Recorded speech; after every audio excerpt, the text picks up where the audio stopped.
ইনকিলাব মঞ্চের আহ্বায়ক ও আসন্ন নির্বাচনের সম্ভাব্য সংসদ সদস্য প্রার্থী শরীফ ওসমান বিন হাদিকে হত্যা চেষ্টার ঘটনার মূল হোতা ফয়সাল করিম মাসুদের স্ত্রীসহ তিনজনকে জিজ্ঞাসাবাদের জন্য 5 দিনের রিমান্ড মঞ্জুর করেছে আদালত।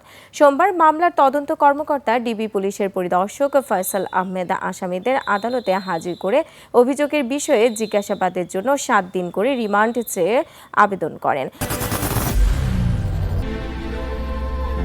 I am Ox.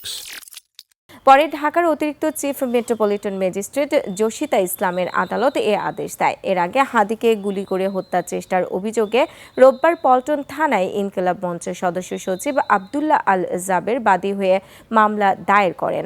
আসামিরা হলেন ফয়সালের স্ত্রী সামিয়া, তার শ্যালকের শিপু ও বান্ধবী মারিয়া।